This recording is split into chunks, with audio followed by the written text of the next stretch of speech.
The One Day Room by Brianda Cross.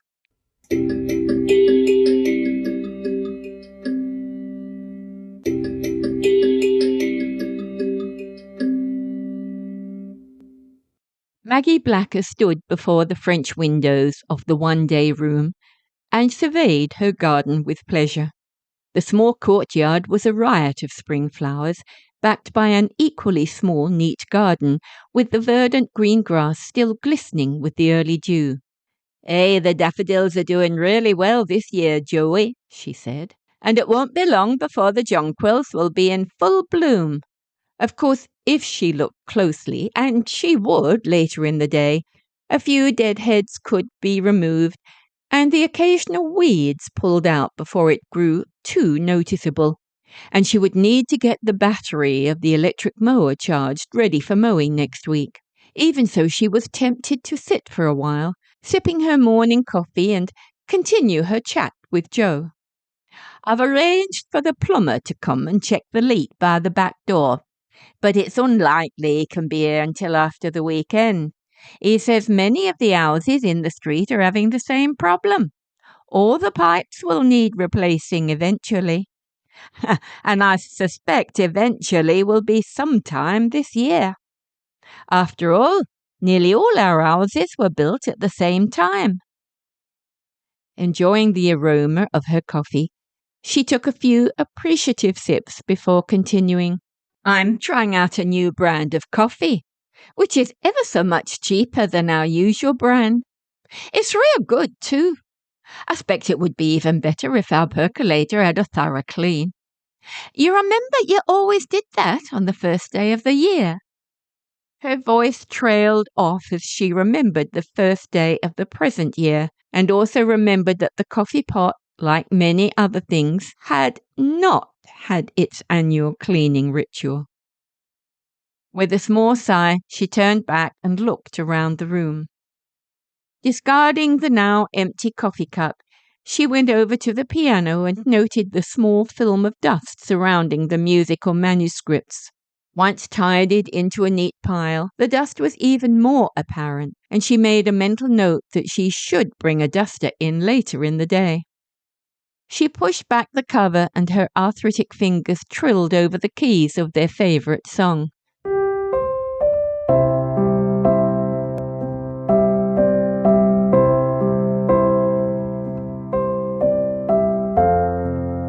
Many an evening had been enjoyed singing duets.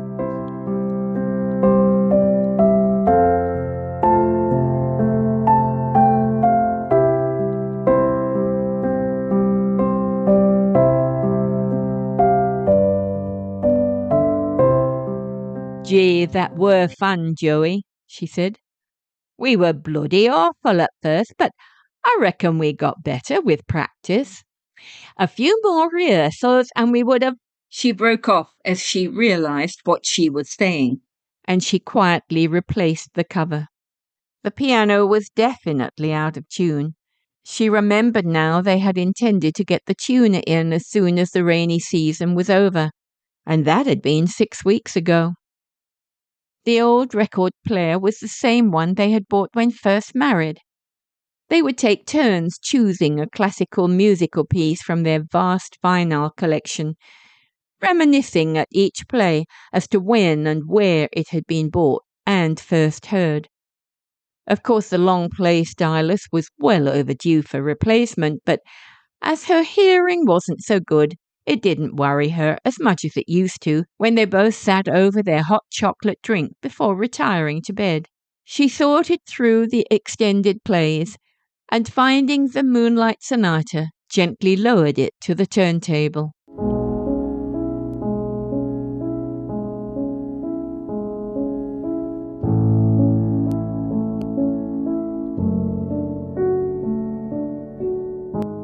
Joe's workbench was always messy, of course. You wouldn't expect anything else from his carpentry projects. He had always liked to lay out his tools neatly in front of him before starting work, saying it helped him visualize the finished project and what was needed in order to accomplish it.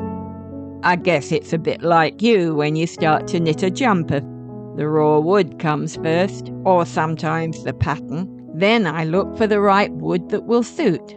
I need the saw to cut, the different sized knives to whittle, the emery boards to smooth down, the varnish or undercoat, and then the fun stuff begins. He had given up the furniture making years ago, but had gained much satisfaction making children's toys such as trains, puzzles, dolls' houses, and figurines. True, the modern trend was for the finished product to stand on a shelf as a work of art rather than a plaything. But, as Joey would say, it's the journey of making it, and afterwards reliving that creative journey every time you see it.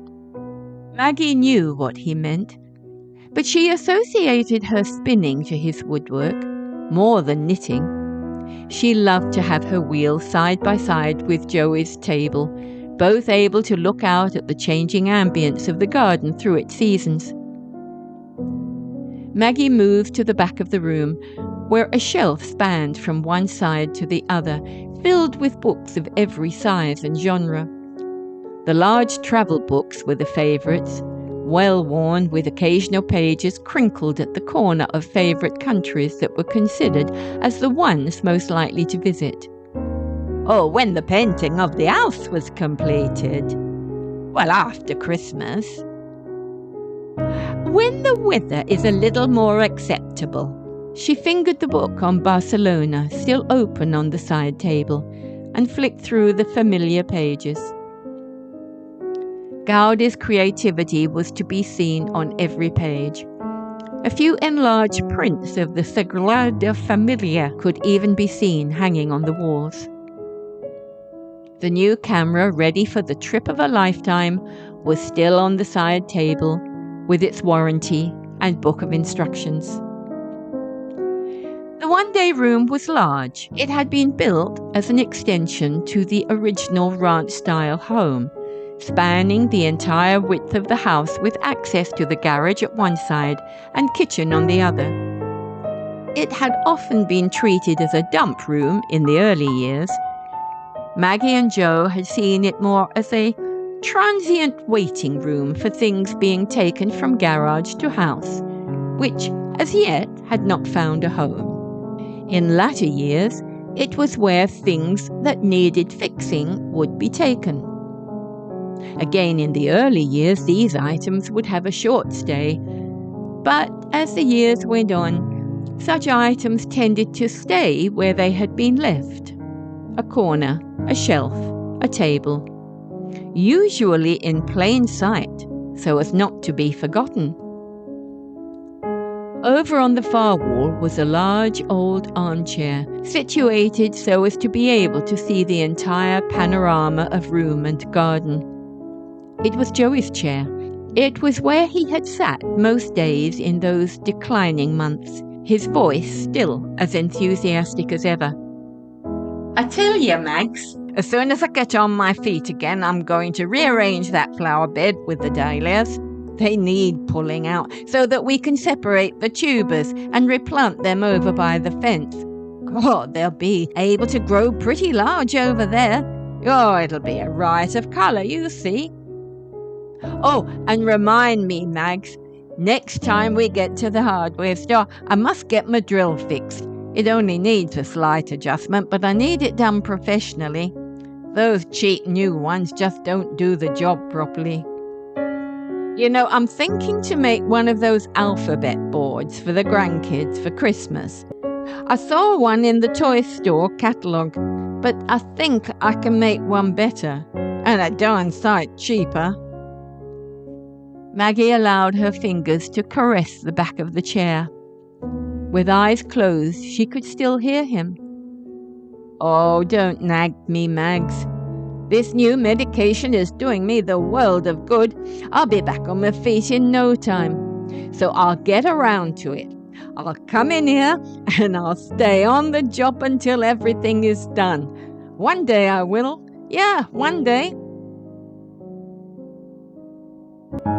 One day, my love, she said quietly. Oh, yes. One day soon, very soon now. Very soon now, I'll join ya.